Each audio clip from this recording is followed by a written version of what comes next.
Cars.com and Motor Week came to Elkhorn, Wisconsin, where we put 5 midsize SUVs through nearly a week of testing. Here's how they placed and what our judges had to say. Our winner in the challenge, the 2016 Nissan Murano.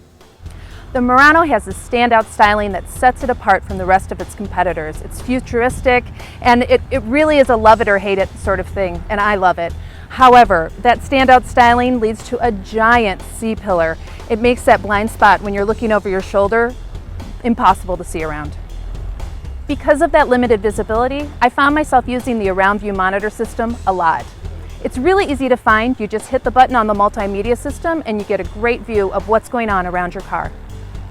The Nissan Murano is a quick SUV with a legitimate big V6 engine, no small turbo 4-cylinder here. It's also trying to be something distinct from the rest of them. Not as much a family SUV, really more of kind of a semi-luxury SUV just in terms of interior materials, and a lot of that works. The thing that I like about the Murano is from the back of the vehicle, you've got the tailgate up. Maybe you have all this cargo you want to put in the back. So to drop that second row seat sometimes is a very uncomfortable lean in or even push back. But in the Murano, you've got a lever on both sides of the vehicle to drop down one side of the seats or the other, and then an electric button that pulls it back up if you don't need all that space. The Murano is very comfortable and super luxurious compared to the other vehicles here. The biggest thing I don't like about the Murano is the exterior design. I know it's edgy, it's out there, it's modern, but to me it just looks like it's trying too hard to be different.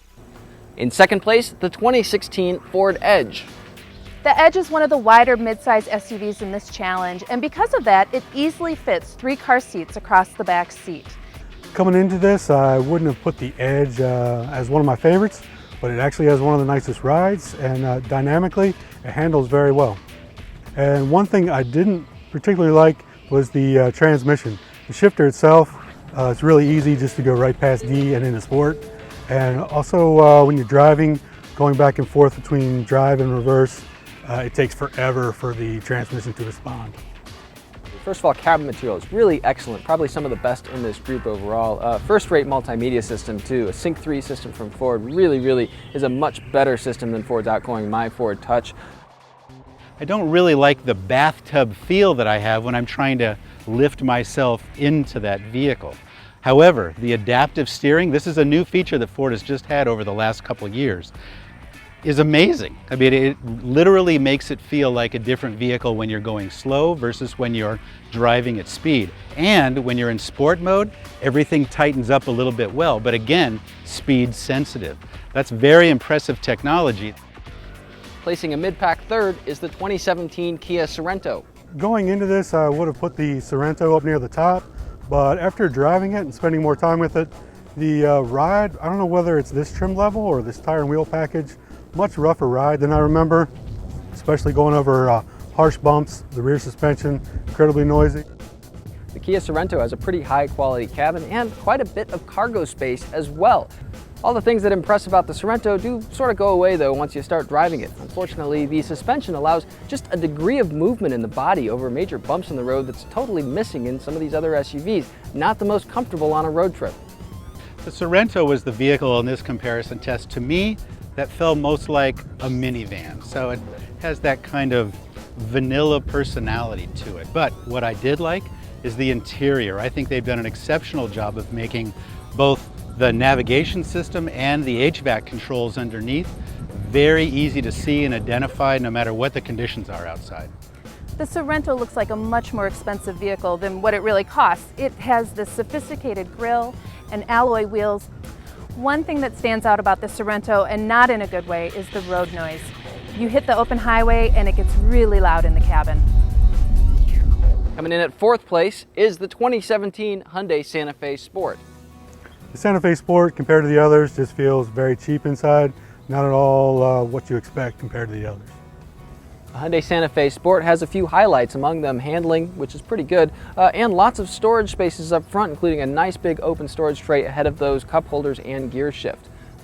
A few downsides on the Santa Fe Sport: visibility. A swooping rising beltline on the outside means smaller second row windows makes it a little bit harder to see out of from the inside.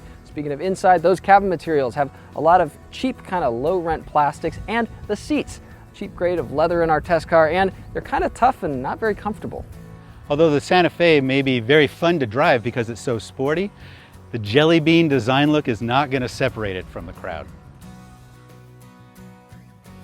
Bringing up the rear in 5th place, the 2016 Jeep Grand Cherokee.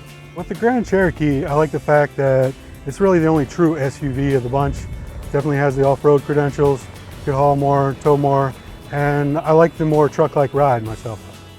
A couple of things I didn't like so much about the Cherokee. The interior doesn't feel as roomy as the others here, and the quality of the materials is actually pretty good, but the fit and finish not quite up to par of the rest.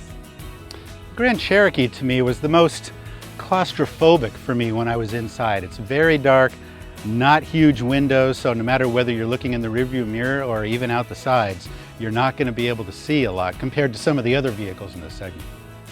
What I like about the Grand Cherokee is that maybe more than any other vehicle that we're testing here, it can do a lot of different things. And it also has a real four-wheel drive system, meaning that it has a low range and also a multi-terrain system that allows you to set sand, snow, or mud depending on what you're about to do. The Jeep Grand Cherokee scored some major points on ride quality, where its suspension really cushions a lot of bumps that kind of come up into the cabin in some of these competitor SUVs. Also, visibility. You can flip those rear head restraints down, create a clear view straight out the back. The back seat in the Grand Cherokee is fantastic. It treats its passengers really well, thanks to heated rear seats, USB ports, and also air vents. There is so much stuff in this back seat. It's a winner for busy families. Here's what's a little odd about the Grand Cherokee. This is a almost $45,000 vehicle, and it has a beautiful 8.4-inch multimedia screen, but what it doesn't have is a navigation system. That's a real miss for most families. So there you have it. See each of these cars' full scores and plenty more on Cars.com.